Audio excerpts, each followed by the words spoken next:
Namaste and welcome back, students. So in our previous lecture we already discussed about balanced diet, malnutrition, undernutrition and obesity.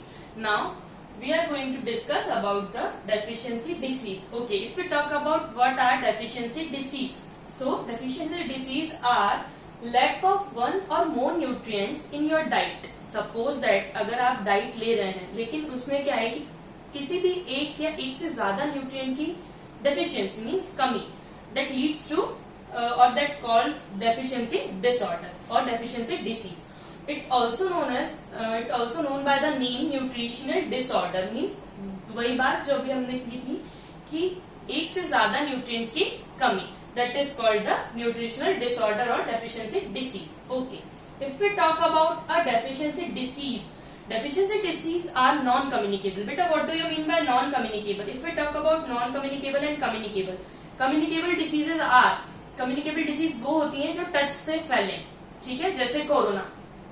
अगर corona किसी person को, suppose that मुझे हुआ और अगर मैंने आपको टच किया तो आप भी अफेक्टेड हो जाएंगे कोरोना से, राइट? और नॉन कम्युनिकेबल डिसीज ऐसी होती है, सपोज दैट मुझे विटामिन ए की डेफिशिएंसी है, आपने मुझे टच किया तो क्या वो आपको भी होगी? नहीं. वो आपको कब होगी? जब आप डाइट में प्रॉपर अमाउंट में विटामिन ए नहीं लेंगे, राइट? तो if you talk about communicable and non communicable, it spread by touch means communicable, और नॉन कम्युनिकेबल की बात करें तो वो किसी डेफिशिएंसी की वजह से होती है, वो बाय टच नहीं फैलती, right? Okay, so a deficiency disease are non-communicable, that is not transmitted from one person to another person. वही जो मैंने भी बात कही, मतलब एक पर्सन से दूसरे पर्सन तक नहीं जाएगी और नहीं ट्रांसमिट होगी. Okay, 3 types of deficiency disease. Basically हम 3 टाइप की डेफिशिएंसी डिसीजेस देखेंगे. कौन कौन सी? Protein energy deficiency disease, mineral deficiency disease और विटामिन डेफिशिएंसी डिसीज. ओके, लेकिन हमने अपने चैप्टर में कंपोनेंट्स ऑफ फूड में कार्बोहाइड्रेट भी पढ़ा था, फैट भी पढ़ा था, तो इनका क्या होगा? इनकी भी डेफिशिएंसी डिसीजेस होती हैं, हम उन्हें भी देखेंगे, राइट? चलिए, अगर हम फर्स्ट कंपोनेंट की डेफिशिएंसी डिसीज की बात करें, so that is deficiency of carbohydrate. जैसे कि हम लोगों ने सबसे पहले वाले लेक्चर में ये चीज डिस्कस की थी, already we discussed it. It's a chief source of energy. एक बहुत ही शानदार स्रोत है एनर्जी का. कौन? Carbohydrate, right? A diet that contain less than required amount of carbohydrate is called carbohydrate deficient disease, deficient diet. Okay, जैसे कि आपके फूड में कार्बोहाइड्रेट की डेफिशिएंसी है तो उस फूड को हम, उस डाइट को हम क्या बोलेंगे? उस डाइट को हम बोलेंगे कार्बोहाइड्रेट डेफिशिएंट डाइट. ओके, और उस डिसीज को क्या बोलेंगे? Carbohydrate deficient disease, right? चलिए, if a person takes the carbohydrate deficient diet over a period of time, person suffers from. अब ठीक है, किसी पर्सन ने ले तो लिया कार्बोहाइड्रेट डेफिशिएंट डाइट, अब उससे उसको प्रॉब्लम्स क्या क्या होंगी? उसको प्रॉब्लम्स होंगी जनरल वीकनेस, और वो किसी भी तरीके का फिजिकल और मेंटल प्रेशर बियर नहीं कर पाएगा. Okay, so 2 problems generally occurs when we take carbohydrate deficient diet. That is, first is general weakness and second one is physical and mental stress you can't bear. Okay, let's move on the next component of food, that is deficiency of fat. जैसे हमने fat पढ़ा था तो हम उसकी deficiency की बात करें. So like carbohydrate, fats also provide energy to the body. जैसे कि हमने ये चीज देखी थी, कार्बोहाइड्रेट के जैसे ही फैट भी आपको एनर्जी प्रोवाइड करती है. बेटा, अगर आपको याद हो तो हमने एक चीज ये भी देखी थी कि 1 gram of fat if we consume it produce double energy comparative to carbohydrate. अगर हम कार्बोहाइड्रेट की बात करें तो वो लेस एनर्जी प्रोड्यूस करता है कंपेरेटिव टू फैट. अगर 1 ग्राम ऑफ फैट कंज्यूम कर रहे हैं तो वो ज्यादा एनर्जी प्रोड्यूस कर रहा है कंपेरेटिव टू कार्बोहाइड्रेट. ओके, तो वही बात यहाँ पर भी लिखी है कि like carbohydrate, fats also provide energy to the body. Fats give more energy than carbohydrates on equal mass basis, right? Okay, अब फैट का एक अनदर रोल जो है वो है it helps in synthesis of vitamin D and K in our body. जैसे कि हमने देखा था विटामिन वाले कॉलम में 2 विटामिन थे, एक था फैट सॉल्युबल, एक था वाटर सॉल्युबल. तो हमारी जो बॉडी है वो सिर्फ 2 तरीके विटामिन को सिंथेसिस करती है, एक होता है विटामिन डी और एक होता है विटामिन के. तो जो विटामिन डी और के का सिंथेसिस है हमारी बॉडी में, वो कौन करता है? वो हमारा फैट उसमें हेल्प करता है. किसको? विटामिन को सिंथेसिस में. Okay, deficiency of fats cause body weakness and loss of stamina. अगर हम बात करें कि होता क्या है अगर फैट की डेफिशिएंसी आपकी बॉडी में हो जाएगी, तो उससे होता यह है कि आपको वीकनेस फील होगी और आप अपनी बॉडी का स्टेमिना लूज करते जाएंगे, कम होता जाएगा। Okay, but excessive intake of fat and oils very harmful to our body. लेकिन अगर हम ज्यादा अमाउंट में भी फैट और ऑयल को कंज्यूम करते हैं तो उससे क्या होता है, उससे होता है ओबेसिटी। ओके, हार्ट डिसीज होती है, ब्लड प्रेशर हाई हो जाता है आपका। ओके, सो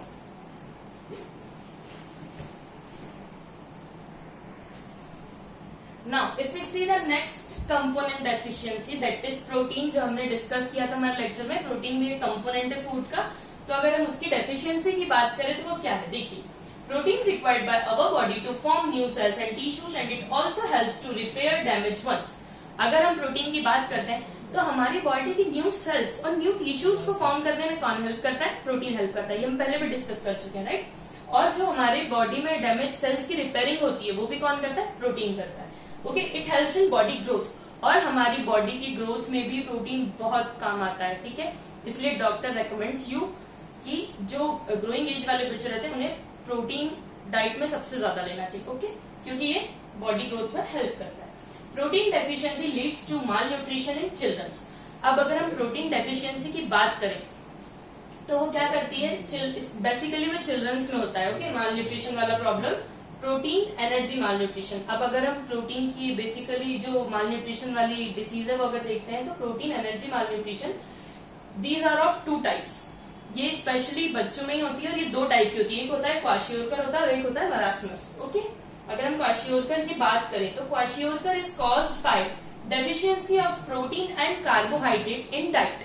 अगर क्वाशियोरकर किससे होता है, अगर आपके फूड में डेफिशिएंसी है किसकी, प्रोटीन की और कार्बोहाइड्रेट की, so it leads to kwashiorkor. और ये सबसे ज्यादा किसमें देखी जाती है, कौन से एज ग्रुप में देखी जाती है, 1 to 5 years। Okay, a child suffer from kwashiorkor when he is not feed on protein rich mother's milk। अगर उसने बचपन में माँ का दूध नहीं पिया है, protein rich milk, so it leads to kwashiorkor, वो सफर कर सकता है, राइट। चलिए, अब सिम्टम्स देखते हैं क्वाशियोरकर के कौन कौन से होते हैं। इरिटेबल विथ पैथोलिटिक फेशियल लुक, मतलब एक अजीब सा बच्चा, मतलब चिड़चिड़ा सा दिखता है और उसका पैथेटिक फेशियल लुक होता है। Skin cracks and becomes scaly, बहुत ही थिन टाइप का होता है वो, और उसका जो स्किन क्रैक्स मतलब जो स्किन होती है उसमें क्रैक्स टाइप आ जाता है, दरार सी आ जाती है। Okay, and lower body weight and retarded growth. Okay, उसकी बॉडी का वेट दिन पे दिन वैसे भी कम होता है बट और कम होता जाता है, और रिटार्डेड ग्रोथ उसकी रुक जाती है। ओके, क्योर, अब इसका क्योर क्या है, ठीक है, डिसीज हो गई, उसके सिम्टम्स भी हमने देखे, but what are the cures. Cures की अगर हम बात करें, by giving protein and carbohydrate rich food to the patient. अगर हम पेशेंट को कार्बोहाइड्रेट और प्रोटीन रिच फूड देते हैं तो वो क्योर हो सकता है, right. Okay, and if we talk about the second disease that is caused by deficiency of protein is marasmus. It also caused by deficiency of protein and carbohydrate. जैसे कि अभी हमने क्वाशियोरकर देखा था, मरासमस का भी सेम केस है कि अगर आपके फूड में कार्बोहाइड्रेट और प्रोटीन डेफिशिएंट फूड ले रहे हैं तो that leads to marasmus. Okay, symptoms की अगर हम बात करें तो वो क्वाशियोरकर जैसे ही होते हैं, और चाइल्ड बिकम सो थिन, मतलब इसमें जो बच्चा जो अफेक्टेड होता है वो बहुत ही दुबला सा होता है। Okay, now the next topic that is deficiency of vitamin. जैसे कि विटामिन भी हमने देखा था एक कंपोनेंट है, और उसकी अगर हम डेफिशिएंसी देखें तो vitamin help in the proper utilisation of other nutrient. जैसे कि आप सभी को पता है कि विटामिन जो है, विटामिन और मिनरल्स, वो प्रॉपर यूटिलाइजेशन में हेल्प करते हैं। इसके जो अदर न्यूट्रिएंट्स हमारी बॉडी में है उनको कैसे यूटिलाइज करवाना है बॉडी से, ये किसका रोल होता है, विटामिन का और मिनरल्स का, राइट।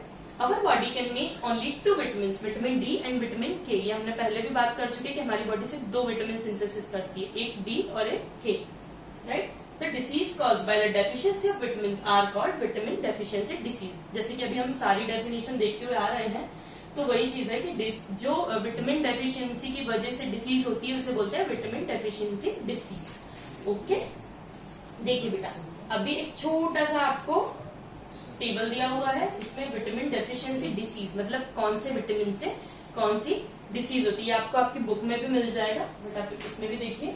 विटामिन ए, अगर हम विटामिन की बात करें तो जो विटामिन ए है उसकी डेफिशिएंसी डिसीज होती है night blindness and loss of vision. धीरे धीरे करके आप जो आपका विजन है उसको लॉस करते जाते हैं, और रतौंधी जिसको बोलते हैं, मतलब आपको रात में दिखना कम हो जाता है। Okay, unable to see in dim light और एट नाइट, मतलब आप कम लाइट में नहीं देख सकते और नाइट में स्पेशली आप ज्यादा फेस करेंगे इस चीज को। And white deposition of conjunctiva, जो ये आपकी आंखों की पुतली होती है इस पे वाइट डिपोजिशन मीन्स क्या बोल सकते हैं, कीचड़ बोल सकते हैं, वो जमने लगता है। एंड ड्राइनेस ऑफ कॉर्निया, आपकी जो कॉर्निया है उसका ड्राइनेस मतलब जो ये आपका वाटरी फ्लूइड रहता है आंखों में वो सूखने लगता है, right. Okay, vitamin B1 that is beriberi swelling and pain in legs, आपके पैरों में सूजन आ जाना, राइट, और पैरों में दर्द होना। डिजीनेस मीन्स चक्कर आना, और पैल्पिटेशन मीन्स आपकी दिल की धड़कनें तेज हो जाना। And loss of appetite means आपकी भूख में कमी हो जाना। Weak muscles and very little energy to work, आपकी जो ये मसल्स होती हैं ये भी वीक हो जाएंगी और आप में बहुत कम एनर्जी बचेगी, किसके लिए, वर्क परफॉर्म करने के लिए, राइट। चलिए, विटामिन B2 अगर बेटा अगर हम ये विटामिन की बात करें B1, B2, B4, B9 and B12 they all are the substitute और type of vitamin B। Okay, so vitamin B2 इससे क्या होता है, स्किन डिसीजेज होती है, ठीक है, मतलब इसकी जो डेफिशिएंसी अगर आपको हुई तो आपको स्किन डिसीजेस का सामना करना पड़ सकता है, right. Skin disorders and poor growth, जितनी भी आपकी स्किन की मतलब बीमारियां होती हैं वो होंगी और आपकी ग्रोथ पुअर हो जाएगी, मतलब प्रॉपर आप ग्रो नहीं कर पाएंगे। Okay, B4 pellagra swelling and redness of gums and tongue, आपके जो ये दांत और मसूड़े हैं उसमें स्वेलिंग आ जाएगी और रेडनेस आ जाएगी, राइट। एंड स्किन एक्जिमा हो जाएगा आपको, मतलब स्किन की इचिंग होगी। ओके, चलिए, B9 की अगर हम बात करें that is also known as folic acid, इससे क्या होता है बेटा, एनीमिया मीन्स ब्लड में कमी होना। ओके, स्ट्रेस रिलेटेड डिसऑर्डर, आपको स्ट्रेस से रिलेटेड डिसऑर्डर होंगे, मतलब बहुत ही ज्यादा टेंशन में आने लगेंगे। ओके, B12 भी सेम, एनीमिया। ओके, पेल लुक्स, मतलब आपका चेहरा फीका पड़ना शुरू हो जाएगा, पीला पड़ना शुरू हो जाएगा, जिसको बोलते हैं loss of stamina and loss of apatite, आप स्टेमिना भी लूज करेंगे और एपेटाइट मतलब आपकी भूख भी कम हो जाएगी। ओके, विटामिन C की अगर हम बात करें तो that is scurvy. Okay, so scurvy means मसूड़ों में से खून आना बेटा। ओके, और स्किन डिसऑर्डर जैसे कि हमने पहले भी बात की थी, swelling and bleeding of gums, poor resistance to cold, आपकी मसूड़ों में सूजन आ जाना और जो मसूड़ों में से खून निकलना, ठीक है, and poor resistance to cold, फिर मतलब आप ठंड में भी ज्यादा देर तक रह नहीं पाते हैं। विटामिन D की अगर हम बात करें तो रिकेट्स हो जाता है उसकी डेफिशिएंसी से। Twisted soft and bend bones, जैसे कि आप ये इमेज में देख रहे हैं कि बच्चा कैसे दिख रहा है तो आपको उससे क्लियरली मालूम पड़ रहा होगा, ट्विस्टेड मतलब मुड़ जाना और सॉफ्ट हो जाती है बोन्स वगैरह। Vitamin E causes reproductive disorders and loss of sex drive. Okay, and vitamin, if you talk about vitamin K तो इससे क्या होता है, तो हेमरेज की प्रॉब्लम हो जाती है, इसकी डेफिशिएंसी रहती है, जैसे कि आपने देखा होगा बेटा जब आपको कोई कट और वुंड लग जाता है, ठीक है, तो कुछ देर बाद वहां पर एक कोटिंग बन जाती है, मतलब ब्लड बहना बंद हो, ब्लड रुक जाता है, बहता नहीं है, राइट, तो वो किस वजह से, वो ड्यू टू विटामिन K। और अगर इसकी कमी होती है या इसकी डेफिशिएंसी होती है तो excess bleeding from an injury, मतलब जहां भी आपको लगा वहां से एक्सेस ब्लीडिंग होगी, right. So students, in today we discussed about the deficiency diseases caused by various food components. Okay, so thank you.